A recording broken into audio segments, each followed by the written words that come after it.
Hello friends, स्वागत है आपका अपने चैनल हिंदी ज्ञानोदय पर। आज के इस वीडियो में हम बात करेंगे अनुस्वार और अनुनासिक में क्या अंतर है।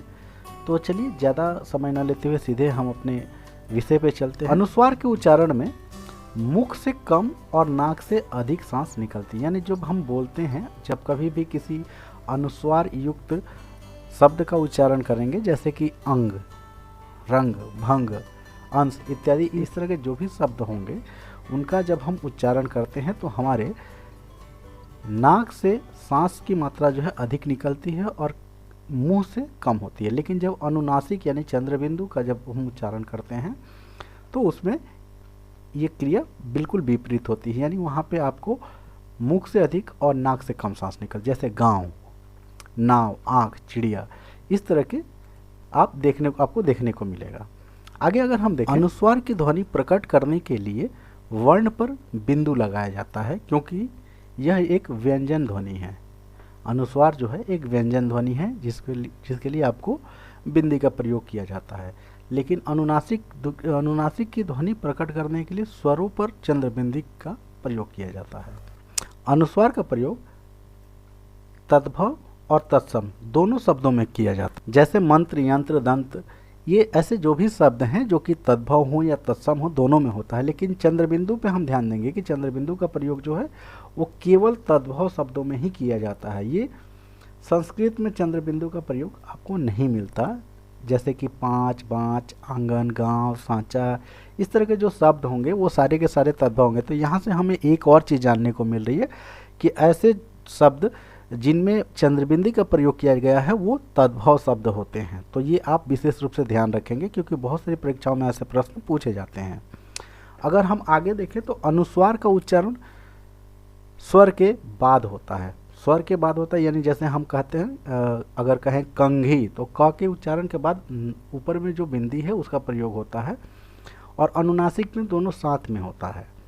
अगर हम अनुस्वार को देखें तो जैसे बिंदी का प्रयोग में अगर हम आगे देखते हैं तो अनुस्वार के स्थान पर उसके बाद आने वाले वर्ण के वर्ग का पंचम वर्ण का प्रयोग किया जाता है। जैसे अगर हम इसको ऐसे समझे कि कंघी, तो कंघी में जो बिंदी है तो इस बिंदी के बाद कौन सा वर्ण आ रहा है, तो घ आ रहा है। तो घ वर्ण का अंतिम किस वर्ग का है, क वर्ग का है। तो उसका अंतिम वर्ण कौन सा होगा, अंग।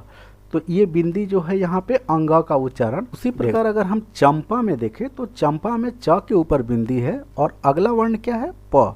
तो प का अंतिम वर्ण कौन सा होगा, उस वर्ग का अंतिम वर्ण होगा म। तो म जो है चंपा में बिंदी जो है वो म का उच्चारण होगा। तो ये फॉर्मूला या ये जो सिद्धांत है वो केवल आपको अनुस्वार के लिए ही प्रयुक्त किया जाता है। अनुनासिक यानी कि चंद्रबिंदु में इसका प्रयोग नहीं किया जाता। अब हम आते हैं संयुक्त व्यंजन में। तो संयुक्त व्यंजन क्या है, तो दो या दो से अधिक व्यंजनों के संयोग से बने व्यंजन को संयुक्त व्यंजन कहते हैं। जैसे छत्र, त्र, स्र और ज्ञ। अभी हम इसको समझेंगे कि इनकी उत्पत्ति किस तरह से हुई है और किन किन वर्णों से मिल करके इन वर्णों की उत्पत्ति हुई है। तो अगर हम क्षत्रिय का छ जो है उसके हम देखते हैं तो उसकी उत्पत्ति क और मूर्धन्य स से हुई है।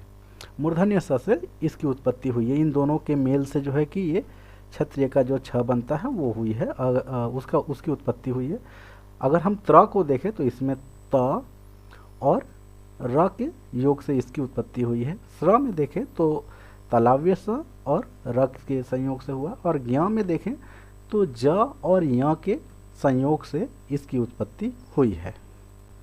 पीछे हमने महाप्राण और अल्प प्राण के विषय में चर्चा की, तो चलिए हम इसकी परिभाषा पे बात करते हैं। सबसे पहले देखते हैं हम अल्प प्राण। तो अल्प प्राण में प्राण का अर्थ जो है वो होता है वायु, यानी कि वायु, और अल्प का मतलब होता है थोड़ा। तो इसके उच्चारण में फेफड़ों से बाहर निकलने वाली वायु की मात्रा जो है कम होती है। यानी कि जहाँ पे वायु की मात्रा कम होगी वो अल्प प्राण वर्ण होंगे।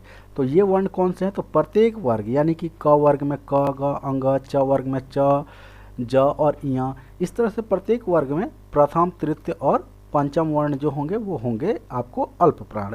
इसके अलावा अगर हम देखें तो य, र, ल और वह अंतस्थ ध्वनियाँ जो भी हैं वो आपको अल्प प्राण ध्वनियाँ होंगी। अगर हम महाप्राण में देखें तो इनके उच्चारण में ठीक उसके विपरीत वायु की मात्रा अधिक होगी, तो वो महाप्राण ध्वनियाँ होंगी।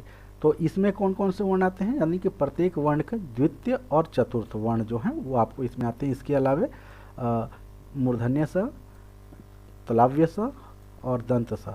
इसके अलावा एक और वर्ण है ह, यानी कि ऊष्म वर्ण जो भी हैं वो आपको इसके अंतर्गत आएंगे। जिन ध्वनियों के उच्चारण में स्वर तंत्रियों में कंपन नहीं होती है उन्हें अघोष कहते हैं। यानी कि जो हमारी स्वर तंत्रियाँ हैं, जैसे कि कंठ है और मुख के अंदर में कुछ ऐसी तंत्रियाँ हैं जो कि हमारे बोलने के समय में झंकृत होती हैं या नहीं होती हैं, तो जहाँ नहीं होती हैं वो अघोष ध्वनियाँ होती हैं जिनके उच्चारण में ना हो।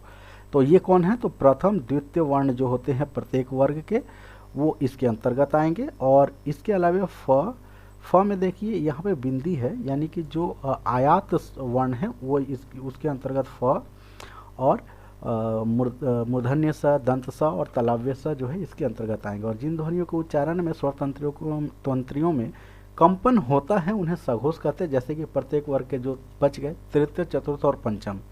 इसके अलावा 9 विकसित व्यंजन दोनों यहाँ होंगे। इसके अलावा ज का भी उच्चारण इसमें जो है कि आ जाएगा। यर, अलावा ह एवं सभी स्वर जो होते हैं वो सभी इसके अंतर्गत आते हैं, यानी कि सघोष के अंतर्गत ये सारे वर्ण आएंगे।